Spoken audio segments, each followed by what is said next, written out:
what percentage of your overall pickup volume comes from pickup form submissions? 100%. Yeah. There is a huge information asymmetry, and therefore why couch flippers can buy a couch for $50, sell it for $1,000. That's a 20x return on your money. In pretty much no other domain in life can you do that. So I think when you're trying to start a business, you have to just be scrappy. You have to think about every single way you possibly can to generate inventory or revenue for your business. Arguably, we're competitors. If we take our business to the fullest logical extent of what it could be, at a certain point, we could start clashing heads. We realized that building a brand online, specifically through a website, is one of the best ways that you can grow your business. What are some of the biggest lessons that you've learned along the way in growing your business? Yeah, absolutely. So some of the biggest things I think I think the biggest thing is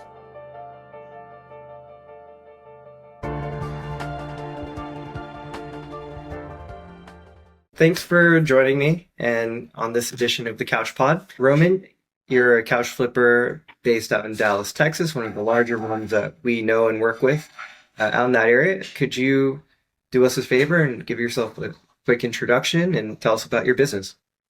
Yeah, absolutely. So my name is Roman. I am one of the two owners of CouchCycled in Dallas, Texas. And one of the unique things about the way that we're operating our business is that we've actually been working on it part-time since we started it a couple years ago. So we're in a position now where we have about 2 full-time team members. We do a few $100,000 in revenue per year. And another unique piece is that we actually self-source all of our own inventory, specifically used inventory. So we got into it again about 2 years ago, started doing furniture flipping through Facebook Marketplace. And because we were actually looking at continuing to do it part-time, just looked into creating different inventory streams for our business. So kind of grew into what CouchCycled is today. That's awesome. And so one of the interesting things about you guys is you still to this day work a full-time job in software sales.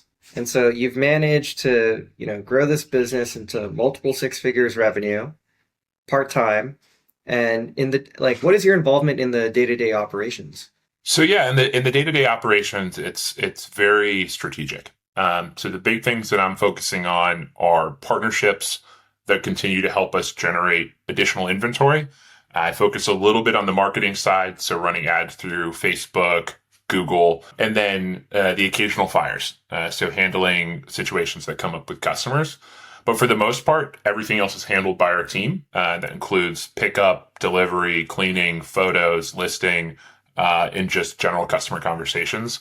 So very strategic, if I were to sum it up, is just really focusing on those top items. Got it. And how many people are part of the CouchCycled team today? Yeah, so it's myself and co-owner Andrew Muniz. And then we have 2 full-time folks who do pickup and delivery and cleaning. So they work out of our 3,000 square foot warehouse in Plano, Texas. And then we have someone part-time who handles all inbound customer requests. Because we're sourcing items ourselves, all those requests for furniture pickup are coming through our website. So we have, maybe 50 requests a day that come through. So we have a team member that tackles that part-time as well. Very cool. And the 2 full-time people you have doing pickups and delivery, do they own their own vehicle, or is the truck something that you're providing? And is it a truck, or is it a van with trailer? What's the situation there? Yeah, so in our situation, we have a 16-foot box truck owned by CouchCycled. We have commercial insurance, and they're actually using our vehicle for pickups and deliveries. One of the things that we actually made a change on a couple months ago is for a while we were providing junk pickups as well to customers, and that required us to have a bigger vehicle. More recently, though, we've actually refocused to start focusing exclusively on items that we can go resell. And by way of that, we actually are considering downsizing a vehicle. So while we do have a 16-foot box truck that we use, in hindsight, I would probably make the change, but also recommend it to other resellers who are considering getting a vehicle to look at something more like a large cargo van. You're going to spend a little bit less or similar to what you're going to get a box truck for. But at the end of the day, a box truck is a little bit overkill for your business unless there's really just a ton that you're needing to pick up, which is, again, more applicable when we were sort of doing the junk hauling element.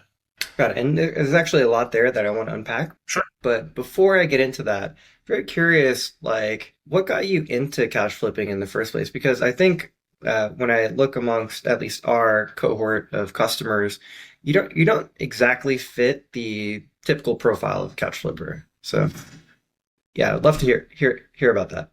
Yeah. So I come from a background of corporate and startup software sales. So I agree with you where it's very random how I ended up doing this. But Andrew Meany, so the person who is running CouchCycled with me, we have been good friends for a while. And we actually were, before I got married, we actually were living together just out of college. And we both were in software sales and we were looking for ways to get out from behind our desk because we were working remotely. And so it was at the time when couch flipping was becoming a little bit more popular. So this was in 2021. And we just started flipping items that we found on Facebook Marketplace, Craigslist, the usual platforms. And we were just selling them out of our garage. And the challenge is we realized pretty quickly that obviously you can't work full-time positions while trying to chase down every quality item on Facebook Marketplace. And that's ultimately what sort of led us into what CouchCycled is today, where we actually kind of control what inventory we're getting. So completely accidental. It completely stemmed from boredom of staring at a screen for 8 to 9 hours a day. But it was obviously something that we both were really happy that we got into. Again, to your point though, yeah, probably not your typical flipper.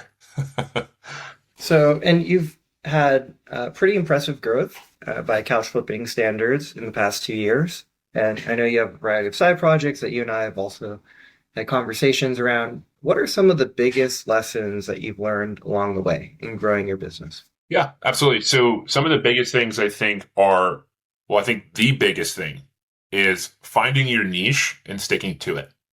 So to give you an example of what I mean by that, when we actually started getting into sourcing our own inventory, which we can discuss more here in a second, but we get referrals from retailers, we get referrals from just general partners, but we also get stuff coming in from Google Ads. The challenge of that is when you have requests coming in through your website, maybe about 20 to 30% of those items are actually things that you want to remove or things that you can actually reuse.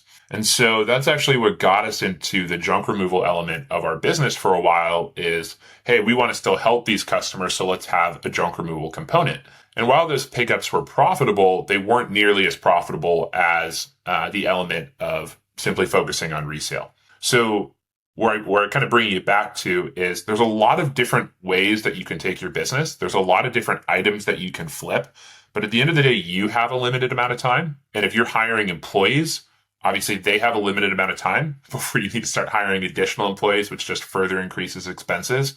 So I think my biggest piece, kind of reflecting back on my time as flipping, is find your niche, focus on it, and really focus on excelling on that element, especially if you're doing it part-time or if you're doing it by yourself, because that's ultimately allows you to execute very well on that component versus trying to do a ton of things, okay, acceptably. Absolutely. And I would say one of the things that really distinguishes what you guys are doing at CouchCycled, apart from most other couch flippers in the country, is that you have divested largely from Facebook Marketplace. So a lot of your sourcing is happening based on your own website, people seeking you out by name, people finding you on Google, and basically submitting a pickup form saying, hey, I have something available. I'd like you guys to come get it. So tell me what gave you the idea for sourcing couches this way and a little bit about the results that you've seen there. Yeah, absolutely. So we had actually created a website back in late 2021 where we were actually having some customers reaching out about having pickups. I had a friend introduce me to Nick at the Good Couch in Denver. And a lot of what we're doing is very similar to their model. So a lot of it is completely stolen from them. But at the end of the day, we were just looking for ways to continue to generate as much inventory as we can. And while we have been running Google Ads, we realized that building a brand online, specifically through a website, is one of the best ways that you can grow your business. So we currently and have been for the last 18 months spending about $300 a month on SEO through just someone that we found on Fiverr a year and a half ago. And we have it now where we basically grew from zero traffic, organic traffic to our website to something like 3,000 or 4,000 visitors a month at this point. So about 75% of our pickup requests now actually come in from organic traffic. So while our model was something that we took very much from the Good Couch, one of the things that we've really prioritized, not necessarily uniquely, but something that we've made very important as we scale, is building out our brand, building out reviews for our business, and then obviously building out where we rank in that organic search to make sure that we're continuing to show up in front of customers within our region. And so the vast majority of the couches that you're sourcing are coming indeed from these pickup forms that are being submitted on the website. I know you also have dabbled in like establishing relationships with like retailers and maybe other, types of businesses. Maybe you could unpack that a little bit for us.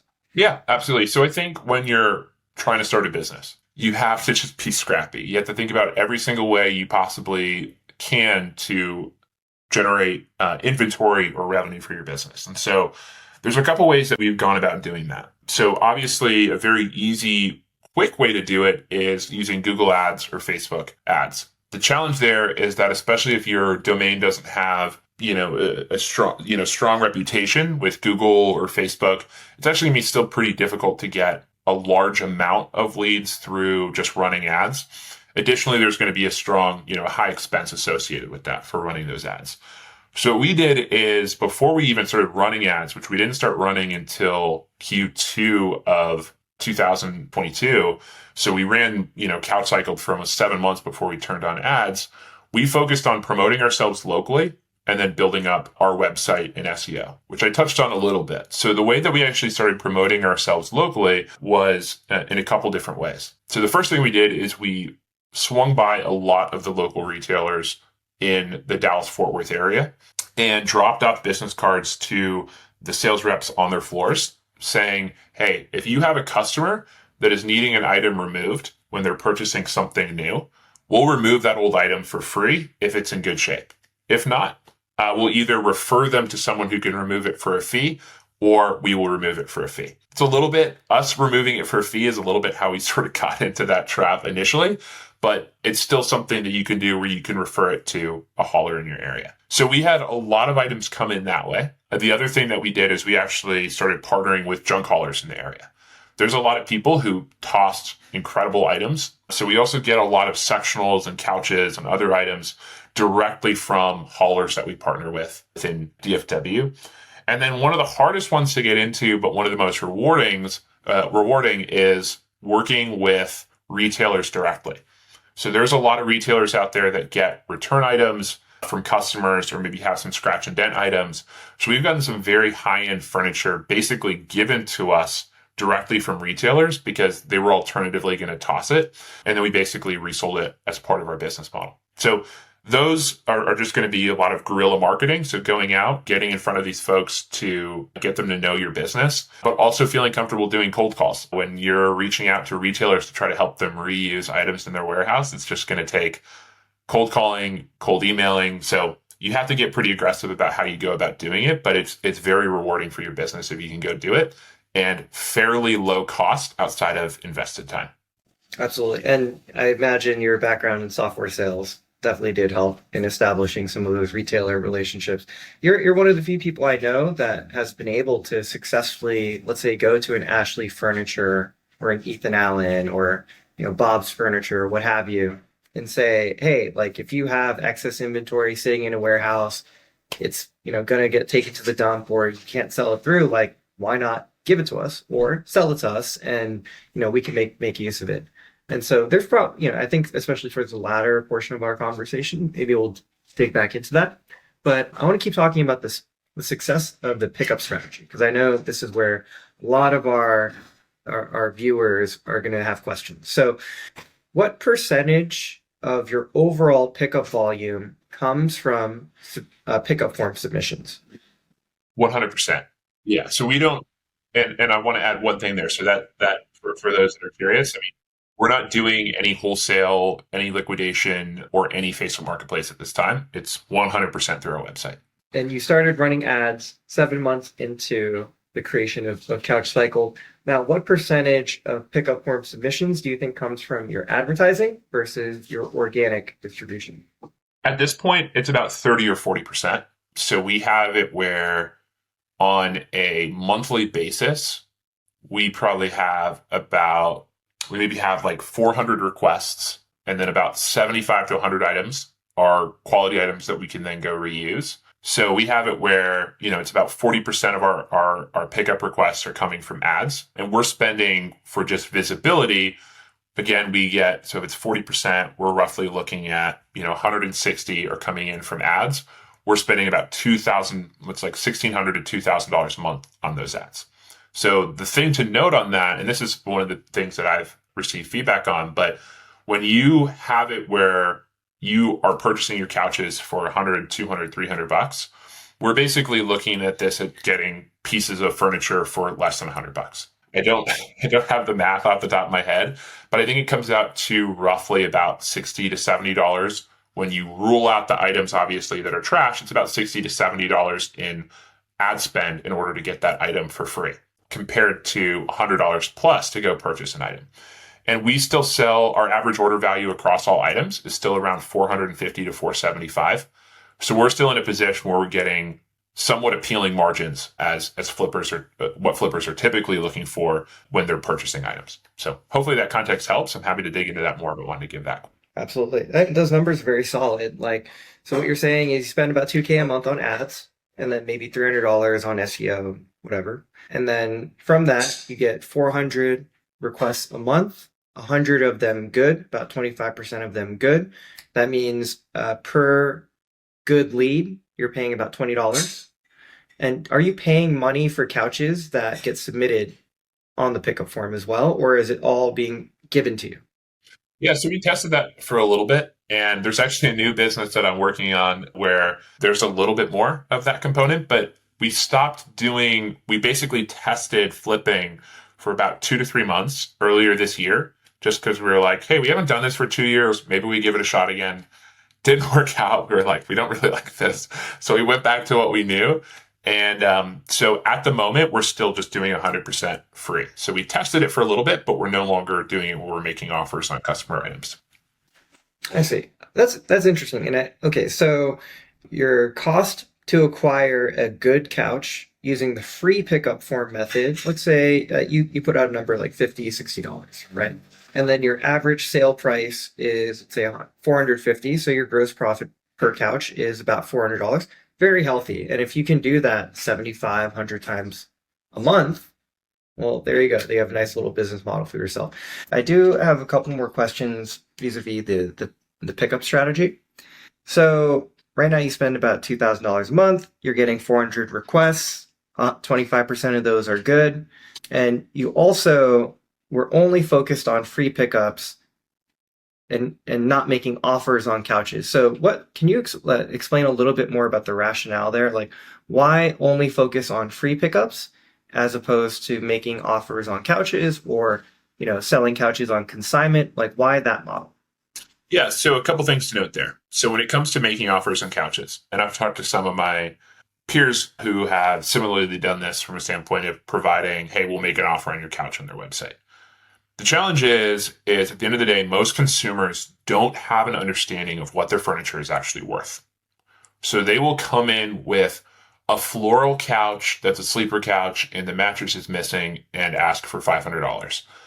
And I'm like, I don't know where you're going. You can't have a conversation with people who don't understand the value of their own item. Or there's someone who will come in with something that they purchased for $3,000 and are expecting to get $2,700 for it. So there's just these people that just don't know the cost. So there's this education gap between the consumer from what an item is actually worth and what they're expecting for it. So from that standpoint, that's something that we ruled out. The reason it works on Facebook Marketplace is because if someone posts something for, $500 and you're trying to get it for $300, it's a little bit, you're a little bit more on the same page versus trying to talk them down to $200 when they're expecting $2,500. So that's the reason we ruled out that element. With consignment is a model that I think is actually something that could work really well for a lot of businesses. And for those who are not familiar, essentially the concept is a customer will submit an item and you'll pick it up and then resell it and then issue a percentage of the sale to the customer once it sells. So it doesn't require the upfront capital. It worked for us pretty well. The challenge is at the end of the day is it doesn't work super well for premium items. So when you think about consignments, traditional consignment stores that actually have show floors in very heavy traffic areas, they can typically get those buyers in there that are going to purchase that for maybe 75% of MSRP. Whereas most resellers are probably getting, 45 to 50% of MSRP for items. So in that situation, you're going to have a lower return for the end user or the customer, which creates more of a negative buying or a negative selling experience. So for that standpoint, that's also why we avoided that. So ultimately coming into why we settled on the free pickup is because it avoids both of those. We're not needing to pay the customer after an item sells. We're not needing to try to educate a customer on why their item is not worth $2,500. And instead, we're just focusing on going through identifying quality items that are coming in for free pickups, picking up those items and selling those. Just allows us to simplify things a lot more. Not to say that there aren't benefits of the other models. It's just what's worked best from us, especially trying to operate lean. I just want to say how on point you are with both of your observations there. One thing you said, which I agree with, is your average consumer does not know the value of a couch. In fact, this is almost what creates the entire arbitrage opportunity in flipping a used couch, right? Your average couch flipper might buy 5 couches in a week, whereas your average consumer might buy 5 couches in a lifetime.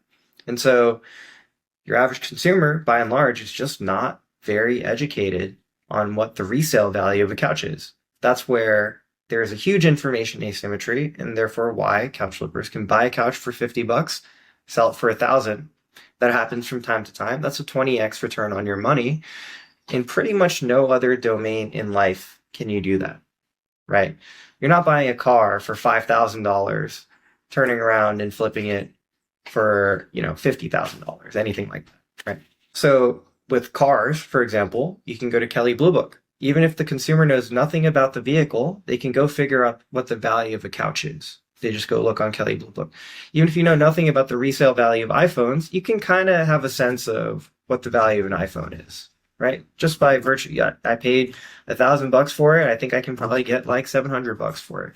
But with couches, it's not technology. It's not, something that has like this assignable value that can just go look up online. And a lot of times people have this urgency in wanting to get rid of a couch. If you want to get a couch out of your house, it's probably time sensitive. And so that allows a couch flipper to go grab it for, pennies on the dollar, and then turn around and flip it for really what it's real closer to what the real value is going to be. And the other thing that you said, which is really spot on, is that your average reseller is making about 45 to 50% of MSRP. Those numbers are incredibly consistent. What we have observed not only in our own flipping business, but across like our co-order flippers that use the IB Flip app as well. And we've dug into the detailed financials of many flippers at this point to understand like that is reality. So numbers there, extremely spot on. That's why when we talk to couch flippers and they ask how much should we buy a couch for, we say generally a good barometer is like 80 to 90. 10 to 20% of MSRP, right? Like if it's retailing at $3,000, you probably want to buy it for like $300 because you can expect to sell that for maybe 40%, 50% MSRP if you're lucky. Absolutely. Okay, so that's very interesting. So you tried making offers, makes sense. You tried consignment, also makes sense. Now with the free pickup offer, you're getting a lot of submissions that are junk. 75% of submissions you're getting are junk. And you made a conscious decision to support those requests and pick up like a large portion of things that you're not going to be able to flip. And I know, and not just in terms of like offering a disposal service, but this is something that you're also pitching to retailers, if I remember correctly at one point. So this is a pretty big decision and something that now I'm hearing you've come to rethink and re-strategize on. So I'd love to hear a little bit more about the thought process that led you to offering free junk removal, like what the financials of that business look like and why you're moving away from that. Yeah, so for context, so the pickup that we provide that's free is for the gently used item. there is a fee that we were charging customers whenever there was an item that we didn't think we could reuse for any reason. Originally, the reason that we did that was because we were partnering a lot with retailers, and we didn't want them to have customers come to us, because if we knew that 25% of items converted, we didn't want them to have 75% of customers they refer come back and say, hey, they won't take my item.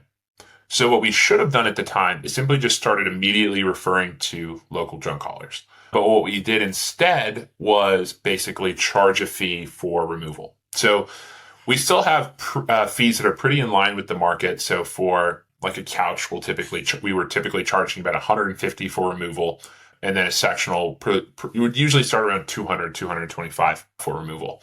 So we still were making decent hauling rates. And I think the big thing, the reason that we were doing it is because we also wanted to have a positive impact in our community while running this business. So there was a lot of items that we would charge a full removal rate for that weren't something that we could easily resell, but were items that we could donate. And so we actually have a partnership with Dallas Furniture Bank where for the last almost year, we've been giving them a full truckload of furniture every single week. So it was something that we were able to make a little bit of money on. But ultimately, the reason that we sort of stepped back with it is because, going back to what I had mentioned earlier, is you only have so much time. And while you are technically making a little bit of profit on each of these junk pickups, it's not really fully in line with what's doing best for our business, which is the resale side. So we're just simply trying to take a step back. Not that there was anything wrong with it, but we just don't want to be a junk hauling business. We just don't want to. So we're trying to get more back to focusing exclusively on resale.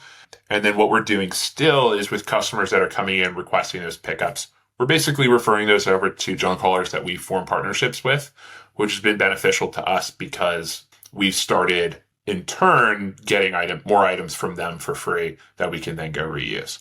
One last thought there is one of the things that we're currently looking into, and something that was actually proposed to us by some of these junk haulers, is if you do go the free route and you have it where 75% of the items you have coming in are junk, there's a lot of these haulers that are looking for ways to continue to pick up additional items. So you could also look at creating like affiliate programs with them where they're actually offering some sort of commission on the job that they actually get referred over to you.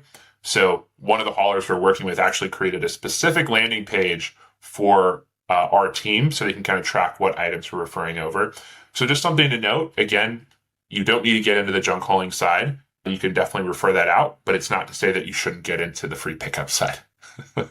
Now, are you running Google ads only, or are you also doing Facebook ads? So we do Google ads for our lead form. Something that we found is we've tested Facebook ads before for free pickups. And at the end of the day, most of the time, people, when they're searching to have an item removed, they are doing it through Google. So we've done Google ads exclusively for the last couple of years for our lead form. But what we do use Facebook for is, we actually totally stole this from someone in one of the couch flipping groups. I forget his name off the top of my head. But what he had done was he had created a Facebook group for customers in his region to join. And then he would provide them with updates when new items were listed, because you have the ability to list items on Facebook Marketplace in groups that you're in. So we did that something very similar, where back in mid-August, we launched a Facebook group, and we run about $5 in ad spend a day on Facebook to promote that group. So we're up to, I want to say it's close to 400 people in that group. Like 3 of our sales this week have already come from people that were in that group. So we have some ad spend there. It's very low, but when it actually comes to generating inventory, 100% of that is through Google. Very cool. So that guy that you're talking about is Dylan Pavia. Yes. Which is interesting. I literally just interviewed him last week. So yeah, super cool guy. Used to be an internet marketer. Had the idea for this drop concept. Actually, the Ivy consumer brand that we're pushing was called Ivy Couch Drops. So, I think, and we'll talk a little bit more about this, but there's a lot of cross-pollination that happens among the best couch flippers, is what I've seen. And so, people like yourself, myself, Nick, I'm not saying that we're the best couch flippers, just that we're at least open-minded in this way, right? Is that we're competitors, right? Like and if we take our business to the fullest logical extent of what it could be, at a certain point we could start clashing heads and compete. And yet, you and I, this is probably the 10th time we've spoken in the past year, right? And we've always had very open and honest dialogue about, what we're doing, what we're pursuing, what our interests are. And it's never really felt competitive in that way. And I do want to touch briefly on that. Like, you're talking very openly about something that a lot of couch flippers would guard and hold close to their chest, secrets about how they're operating their business and, if there's quote unquote secret sauce. And you don't seem so worried about that. And I'm curious, like, what allows you, like, what about your mindset allows you to, be open about this information and share with others? Absolutely. So earlier this year, I actually would say that I had a very different mindset, where especially being in Dallas, where there is a lot of up and coming flippers, there was definitely some fear from a standpoint of, oh, this is going to impact our business. And it has to a certain extent, but not as significant as I expected. There was a business, for instance, that opened a little bit down the road from us. And there's a lot of similarities to how they're running their business compared to how we're running our business. And so obviously there was some frustration there initially. But what I started doing over the end of the summer was actually speaking with a lot of different resellers. And there was two things I recognized. One is that resellers, or when I say resellers, I mean flippers, but flippers are focusing on different things. So there's some flippers that are focusing on exclusively high-end items, or there's some flippers that are focused exclusively on items through Facebook Marketplace. So first, there's a lot of different flippers focusing on different parts of the industry, but also at the same time, there are a lot of flippers who kind of try to hide what it is that they're doing and conceal what it is that they're doing. So as I've become more used to it, the industry, one of the things that I have noted, especially in the last couple months, is that there is a ton of opportunity. I think Nick at the Good Couch mentioned this in a previous conversation with you, but there is a ton of opportunity in the market, and taking the mindset of scarcity and being scared to share any information. Like at the end of the day, the people that are in this industry are scrappy. So if you don't tell them, they're going to figure it out in like 3 months anyway, because they're scrappy as hell. So that's just the way it's going to come down to it. So you have the ability to be part of ultimately a group of individuals that are trying to move this forward, or you can try to hold it, protect yourself for a couple months, and then still at the end of the day, that information is going to be figured out. Another thing is that there's a lot of people that feel entitled to certain information. Case in point, my business is incredibly made possible by Nick at the Good Couch because it was information that he shared with me. If I all of a sudden just was incredibly protective of that and felt like it wasn't worth sharing, then to a certain extent, like it's not like my information to conceal anyway. It's not like I have anything proprietary. So in that sense, it's like kind of affected my mindset from a standpoint of like, hey, we're sort of all in this together. But the last thing I'll kind of say on the competitor side is that I think there's a lot of people who have thought about it, the whole market, incorrectly. And the way that they've sort of thought about it is, yeah, hey, we're a bunch of individual flippers that are running our own businesses. And yes, we're getting advice from each other, but ultimately we're competitive. The way that I see it is actually the more connected that we are, the more we each can be individually successful within our own markets, within our own area, within those markets. And so that's actually led to, and I don't know that we'll have time to talk about it today, but a new business that I'm launching, which is taking a lot of what I've learned from CouchCycled from a standpoint of building those relationships with retailers and consumers, and then actually using those relationships to empower resellers nationally by basically providing them with opportunities for inventory. So at the end of the day, there's no shortage of inventory. There might be a shortage on Facebook, but there's no true shortage of inventory.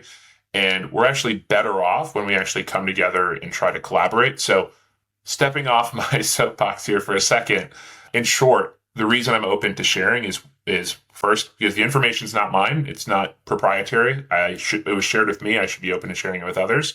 But also because I think there's an incredible opportunity in the market for all of us to succeed. And the more we collaborate, the more likely we are to succeed. Yeah, I think you're hitting on two really important points here. The first one about entitlement in particular, it probably doesn't get talked about enough, but what we've seen in working with couch flippers, why we got into this market in the first place, couch flippers are hard workers. They're hustling. They're willing to go do backbreaking work in all types of different weather conditions, walk up 3 flights of stairs, get a couch. It's not easy work. They're not looking for a quick buck. And all of that in search of a better opportunity for themselves and their family. And so when like one couch flipper says like, well, if you talk about it and get more people into the game, it like takes away from my opportunity. That's true in a sense, maybe, but what entitles you uniquely to that opportunity over anyone else who is willing to put in that work? I think that's a sense of entitlement that I understand where it comes from, but I don't think is founded, right? Anyone that is willing to do the work, that is willing to dig in, research, go pick up the couches, really invest in like in their success and the success of their business, should have that opportunity. That's what this whole game is about. It's creating opportunities for people where opportunities don't exist. And then the other aspect the other thing that you touched on, which I also agree with, is that if we start to coalesce as a community and set standards, that will help grow the market overall. Because right now, couch flippers are sort of unknown entity. They're sort of anonymous in how they're operating on Facebook Marketplace. And the more that we can bring transparency into this business model and make it known that like, hey, there are people out here flipping couches and they're, trying to add value in this way by inspecting couches, refurbishing them, offering services like cleaning and delivery, the more people are going to be willing to buy couches. So it's kind of like the used car market. You could buy a used car off of Craigslist, but you could also go to a dealer and buy a pre-owned certified car. And there's a difference between those things. And if you're really just looking for the best deal, okay, go to Craigslist. But if you want some peace of mind, then there has to be some sort of quality standard associated with the item that's being provided. And that's where I think sort of the organization of couch flippers can lead to development of greater market as well. Absolutely. And I think that's something that we've seen as well. I mean, especially when you think about the growing number of online scams going through Facebook Marketplace, OfferUp. I think it's something now like 27% of people who have bought or sold on Facebook Marketplace have been scammed. So it's pretty egregious, but it's actually really cool to see because what we're doing right now is probably in the last 30 days, about 50% of our sales have actually come directly through our website. And we don't run any ads for sales on our website. So it's organic. It's people coming over from Facebook. So I think it kind of proves to your point that yes, there's this growing opportunity for furniture flippers to actually bridge the gap between this distrust of consumers shopping on these platforms. But it's not always apparent, like who is actually a trusted reseller, a trusted flipper on these platforms. So I think there's a lot of opportunity. And I think ultimately when you think about the growing number of scams on these platforms, buying from trusted resellers and trusted flippers is going to be probably the safest way for most consumers to purchase through these platforms in the near future. Very cool. And thank you for explaining all those mechanics. And I know it's probably, wasn't an overnight journey to figure out that model that was going to be successful for you. And you've been very open-minded and conscientious in how you've moved through it.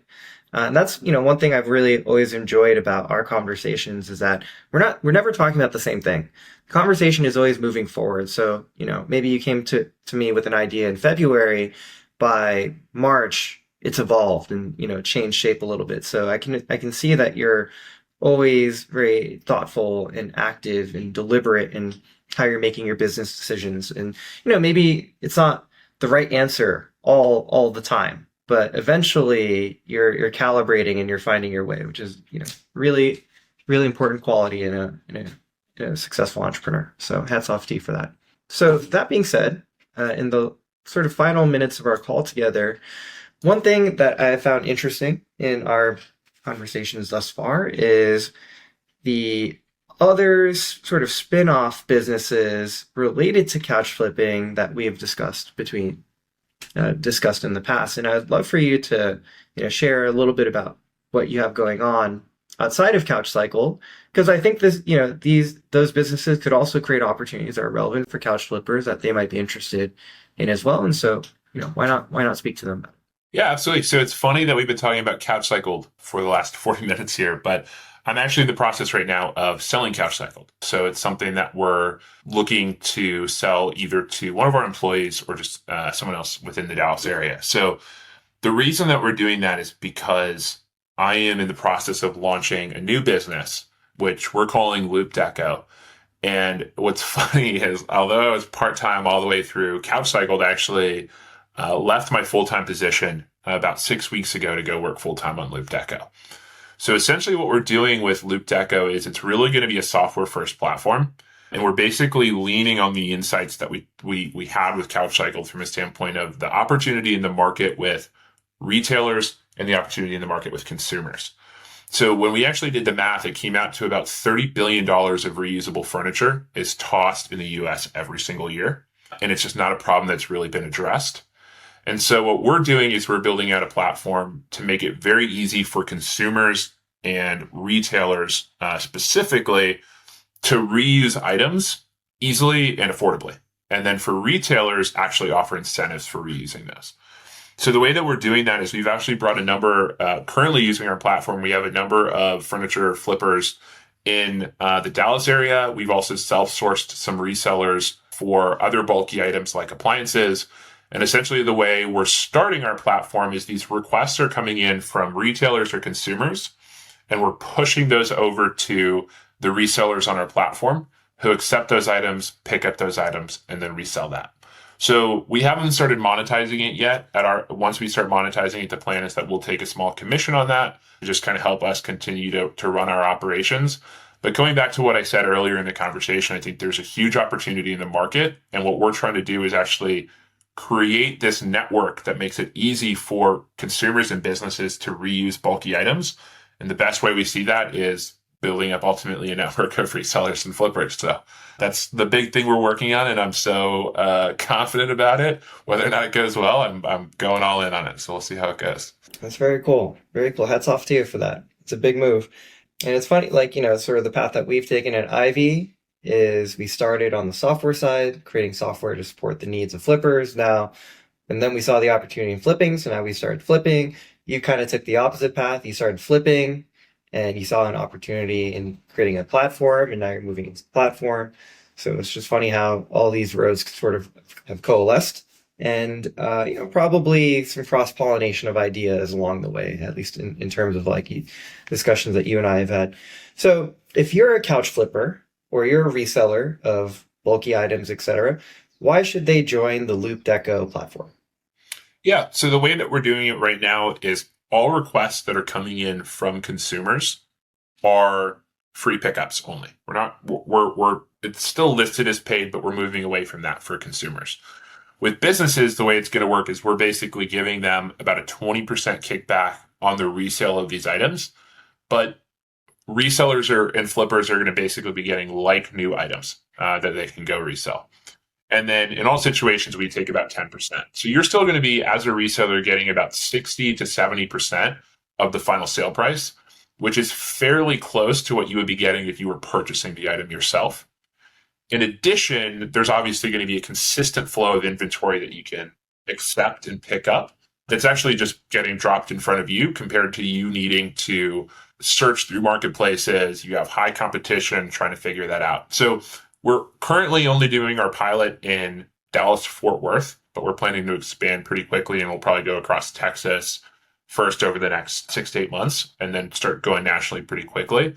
But even if you aren't yet in a region that we help with, so specifically in Dallas, I'm still incredibly open to having conversations because our goal is, one, we definitely want to make sure we're tapping into the piece of sustainability and helping keep items out of landfills.